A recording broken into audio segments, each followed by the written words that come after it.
Olá, gente, bom dia. Deus abençoe em nome de Jesus. Estou aqui para gravar o segundo conteúdo de aulas daquelas pessoas que desejam se tornar membro e também está se batizando aqui na igreja. É bem legal, interessante. Nos anos anteriores a gente não conseguiu criar essa estrutura, mas eu acredito que vai ser bem legal. No primeiro módulo, acabei enviando para vocês tanto o vídeo da Igreja de Nazareno quando ela completou 100 anos, quanto também da Igreja de Nazareno quando ela completou 60 anos do Brasil. E apesar de não ser um vídeo tão atual, porque a Igreja de Nazareno nesse ano aqui ela completou 117 anos de existência, né?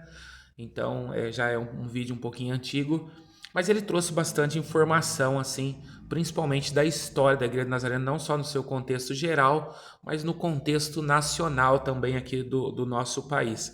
E é bem legal. Acredito assim que as perguntas que eu mandei, o questionário, foi importante aí para desenvolver principalmente a condição das pessoas assistirem o vídeo e saber um pouquinho da nossa história aí, da nossa fundação, quando que a Igreja Nazarena chegou no Brasil, de que movimento que a Igreja Nazarena ela surgiu, quem que foi o primeiro missionário que iniciou o trabalho aqui no Brasil. Isso são coisas assim importantes. Por exemplo, que a Igreja Nazarena ela não nasceu de uma divisão, mas nasceu de uma fusão de igrejas. Então é importante a gente ter isso de forma muito clara na condição da igreja que a gente está congregando e saber a seriedade. E hoje a gente vai entrar em outra coisa também, que é a base da nossa igreja, que são os nossos artigos de fé. Os nossos artigos de fé é uma declaração fundamental das crenças cristãs que orientam a nossa fé e a nossa prática espiritual. Então, nós vamos começar a falar dos artigos de fé hoje, já adiantando, são 16 artigos de fé, e pelo menos aí num período aí de uma horinha aí, 60 minutos, eu espero apresentar para vocês os nossos 16 artigos de fé, de uma forma assim prática, de uma forma clara para você entender. O nosso artigo de fé, ele vai começar, por exemplo, o nosso primeiro artigo de fé é um Deus trino. E o nosso primeiro artigo de fé, ele já vai nos apresentar o Criador, aquele que começou todas as coisas, vai terminar também tudo em Deus. Mas os 16 artigos de fé, ele vai mostrar a nossa fé naquilo que nós cremos de uma forma muito clara, para a gente entender e ter essa base.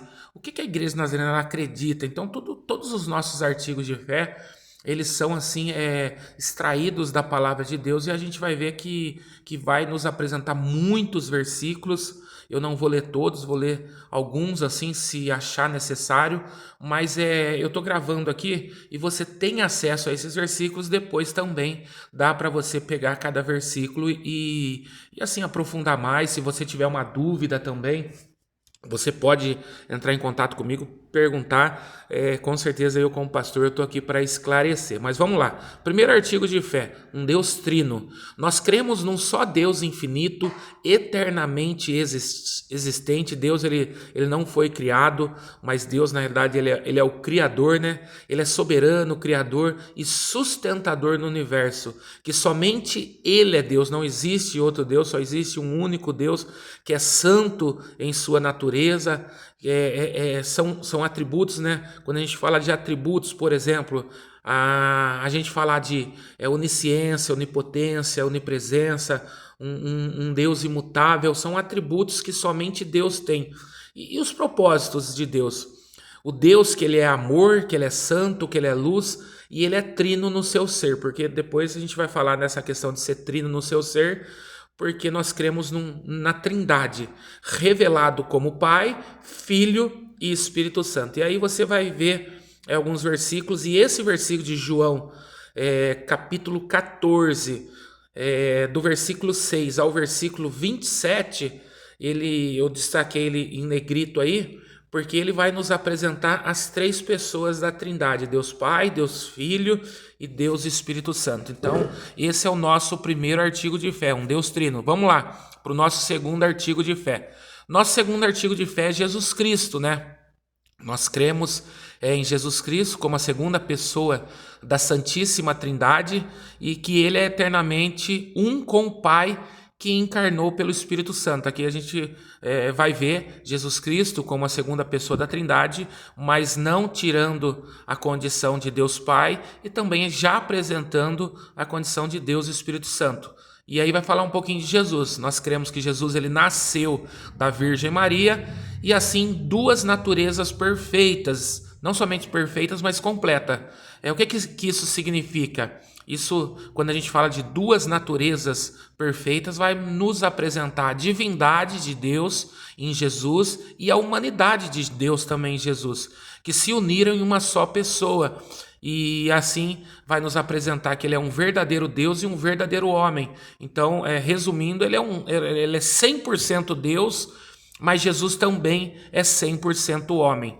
Cremos que Jesus Cristo morreu pelos nossos pecados e que ele verdadeiramente ressuscitou dos mortos e tomou de novo o seu corpo juntamente com tudo que pertence à perfeição da natureza humana. E com isso subiu aos céus, onde se ocupa em interceder por nós. É a obra de Jesus, né? Jesus, quando ele veio a esse mundo, ele nasceu de uma mulher, ele aos 30 anos ele inicia o seu ministério, ele cumpre o seu ministério na terra e ele vai nos mostrar e nos apresentar a condição de uma vida santa, de uma vida perfeita. Jesus, ele vai à cruz do Calvário, ele leva os nossos pecados na cruz do Calvário. E ao ser morto, nós vamos ver que a morte, ali o túmulo, não seguraram Jesus. Jesus, ele ao terceiro dia, ele ressuscita num corpo glorificado. E Jesus, ele é assunto aos céus, e Atos vai nos mostrar isso. E Jesus, ele está assentado à direita de Deus Pai. E de lá do céu, a própria palavra vai dizer que nós temos um advogado, né? E esse advogado é Jesus Cristo, que ele tanto assim, ele intercede por nós, mas também as nossas causas é ele que está defendendo perante Deus. Então, é maravilhoso a pessoa de Jesus Cristo e nós também, como nosso segundo artigo de fé, nós cremos em Jesus Cristo. Nosso terceiro artigo de fé, avançando aqui, nós cremos se Deus é a primeira pessoa da Trindade, Jesus é a segunda, nós cremos também no Espírito Santo, Deus Pai, Deus Filho e Deus Espírito Santo. E diz assim: cremos no Espírito Santo como a terceira pessoa da Santíssima Trindade, que ele está sempre presente, porque se a gente for olhar no Antigo Testamento, o Espírito Santo ele era enviado e era dado como dádiva a algumas pessoas para algo específico, mas quando a gente vai em Atos e Jesus ele vai dizer que era necessário que ele fosse ao céu, mas ele enviaria o Espírito Santo. Isso acontece em Atos capítulo 2, versículo 1, que é a descida do Espírito Santo. Então, ele está sempre presente e operando. O Espírito Santo é aquele que trabalha nas nossas vidas de forma não somente eficiente dentro da pessoa que entrega a sua vida a Jesus, mas dentro da igreja de Cristo de forma geral. E com ela, a função do Espírito Santo, que o Espírito Santo ele faz assim de forma efetiva na vida de uma pessoa, é convencendo o mundo do pecado. Aqui já está falando de todos, né? Não somente uma pessoa, mas o mundo todo do pecado, regenerando aqueles que se arrependem e creem, santificando os crentes e guiando em toda a verdade, tal como está em Jesus. Então o Espírito Santo é aquele que convence o homem do juízo do pecado, ele é aquele que restaura a condição de uma pessoa caída, fazendo essa parte da regeneração através do nosso arrependimento, da nossa fé, crendo em Jesus Cristo. Também tem alguns versículos, eu destaquei João, capítulo 16, do versículo 7 ao 15, se você depois quiser ler, é interessante, e 1 Tessalonicenses, capítulo 4, do versículo 7 ao versículo 8. Avançando um pouquinho aqui, nosso quarto artigo de fé são as Escrituras Sagradas. Na verdade, é o manual de vida do crente, né? Se a gente falar o que a gente precisa para viver uma vida conforme a vontade de Deus, é só a gente se aprofundar nas Escrituras Sagradas. Ele tem tudo que nós precisamos para ter uma vida a qual possa estar assim de acordo com a vontade de Deus. Então vamos lá. Cremos na inspiração plena das Escrituras Sagradas. Na verdade, a Escritura Sagrada ela veio através daquilo que Deus ele entregou a homem. Só para deixar aqui, não está escrito, mas a Escritura Sagrada ela foi escrita num período de 1500 anos por 40 pessoas inspiradas, guiadas, levantadas pelo próprio Deus. E diz assim: pela quais entendemos os 66 livros, tanto do Antigo Testamento como também do Novo Testamento. Então, se a gente for olhar, a Bíblia é dividida em duas partes. A gente vai ter 39 livros no Antigo Testamento e 27 livros no Novo Testamento. Todos esses livros eles são dados por inspiração divina e ele é revelado sem erros, a vontade de Deus. Então, na realidade, as Escrituras Sagradas, ela não é um livro que traz, assim, por exemplo, dúvidas, mas nós acreditamos que nas Escrituras Sagradas contém a vontade de Deus para a vida do ser humano. A nosso respeito, de tudo que é necessário para a nossa salvação, de maneira que o que não se encontra nela, na Escritura Sagrada, não pode ser imposto como artigo de fé. E eu acho que lá na minha introdução, quando eu comecei a gravar esse vídeo, eu falei para você que todas as coisas que nós entendemos e foi colocado como artigo de fé é a nossa crença. Então, tudo que nós cremos está nas Escrituras Sagradas. Não há nenhum artigo de fé com uma ideia humana, com um achismo, mas são coisas bem claras apresentadas. Então, por isso que você vai encontrar tantos versículos apresentando assim base para os nossos artigos de fé. Avançando um pouquinho, o nosso quinto artigo de fé, que é pecado original e pecado pessoal, e aqui também é bem interessante. O que nós cremos quando nós falamos de pecado original e pecado pessoal? Nós cremos que o pecado ele veio ao mundo através da desobediência dos nossos primeiros pais. O que foram os nossos primeiros pais? A primeira raça humana, né? O primeiro ser humano a ser criado, Adão e Eva.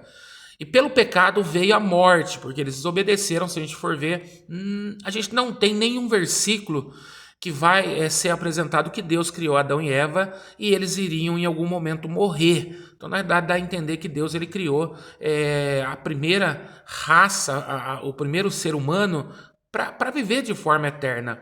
E diante da desobediência tanto de Adão quanto de Eva, é que foi introduzido o pecado no mundo e também veio a morte. Mas seguindo aqui, cremos que o pecado se manifesta de dois modos: pecado original ou depravação também, que é conhecido também dessas duas formas, e pecado pessoal. O que é o pecado original? O pecado original, na verdade, é uma condição de uma queda da nossa natureza. Então o homem, ele independente do lar, independente da cultura, independente da forma que ele é ensinado, o homem ele tem uma natureza corrompida. Isso está dentro dele, não tem como mudar sem a atuação de Deus, e depois a gente vai falar um pouquinho disso na parte que a gente chega lá no 10º artigo de fé, que é a santificação. Mas o homem ele tem essa natureza caída, então isso aí é o pecado original. Quando a gente fala do pecado pessoal, é a condição de nós sermos pessoas a qual nós temos a condição de decidir. Deus, ele, em toda a sua criação, o único ser racional que Deus criou foi o ser humano. Então nós temos a condição de escolher pelo certo ou pelo errado. E quando nós escolhemos pelas coisas erradas que desagradam a Deus, esse pecado é dado aqui no nosso 5º artigo de fé como pecado pessoal. É só para você entender e deixar bem claro. Então, nós cremos que o pecado original ou depravação é aquela corrupção da natureza de todos os descendentes de Adão, pelo qual o homem está muito longe da retidão original. Ou seja, um estado de pureza dos nossos primeiros pais. Então, hoje, independente como a gente nasce, o lar que a gente nasce, a cultura que a gente nasce, aquela natureza santa que Deus criou, a gente já nasce muito longe dessa. E só Deus ele pode novamente nos aproximar dessa natureza santa. E contrário a Deus, não tem vida espiritual e é inclinado para o mal. O ser humano ele já nasce com a inclinação para o mal. E isto continuamente.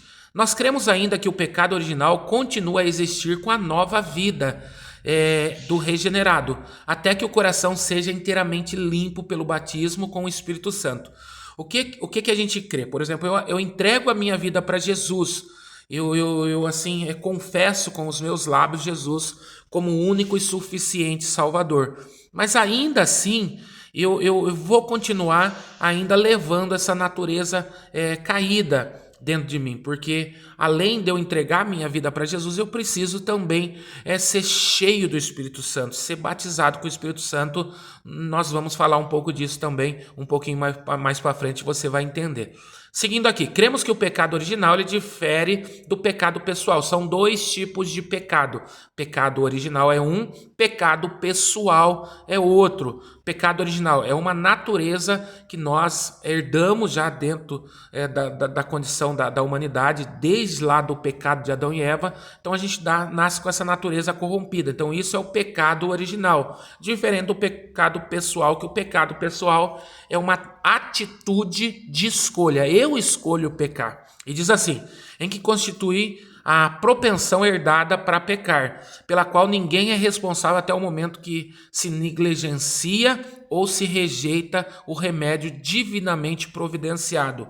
Então, na verdade, o que está dizendo aqui é sobre o seguinte, que Deus ele não vai nos culpar e nos julgar por algo que a gente vai chegar lá e falar, eu não sabia.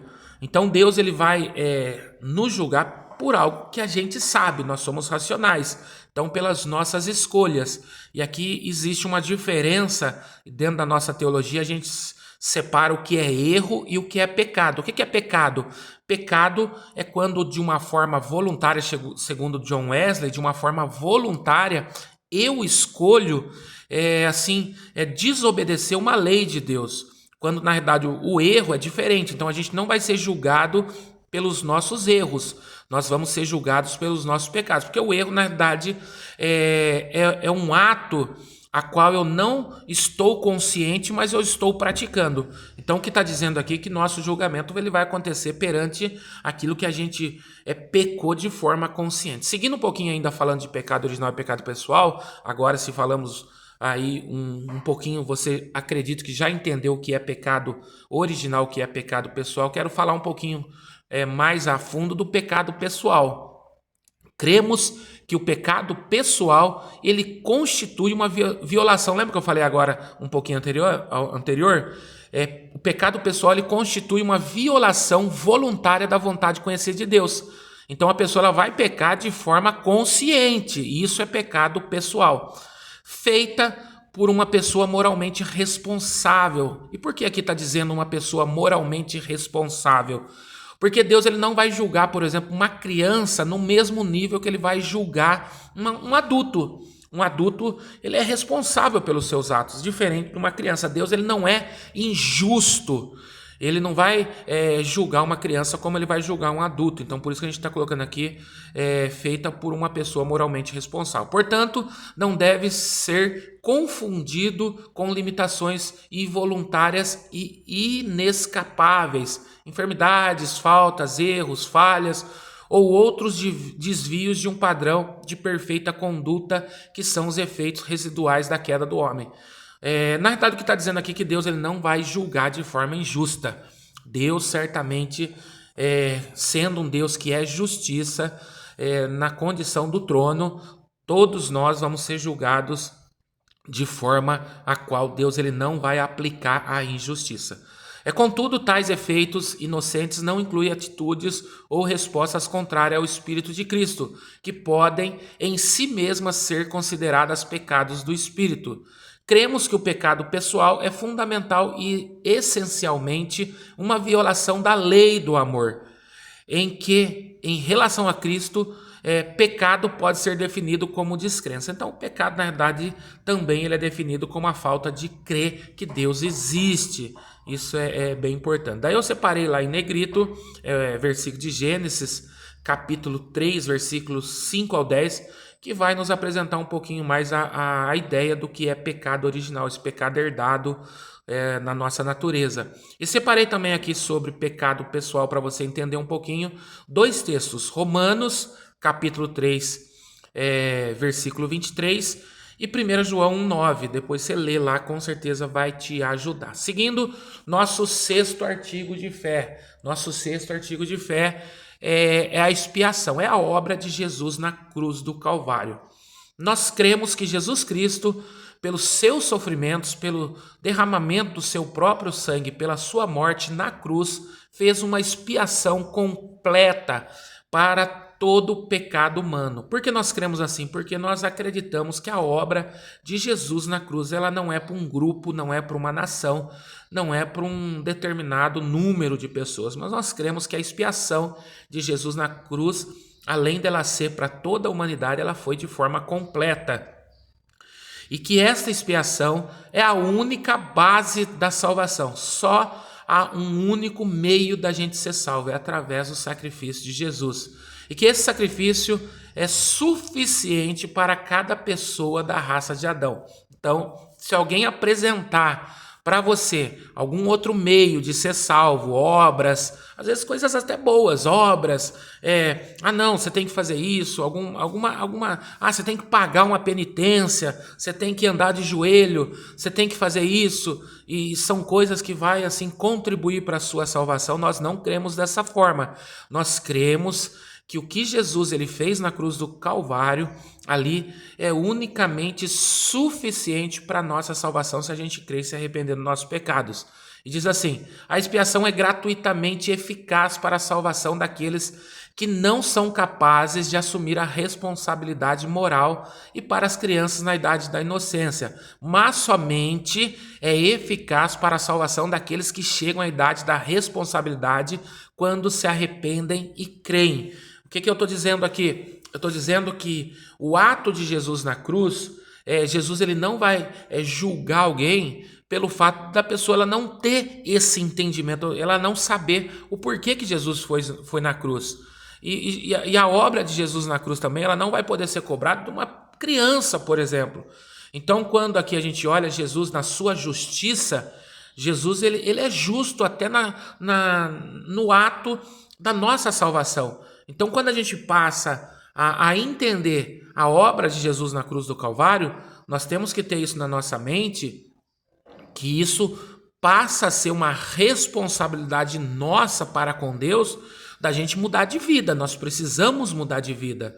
Então, a expiação é algo que traz para mim essa responsabilidade e esse compromisso de uma nova vida. Se a gente pegar esses dois textos que eu separei, Marcos 10, 45 e João 2, do 1 ao 2, vai nos falar um pouquinho da expiação de Jesus na cruz do Calvário.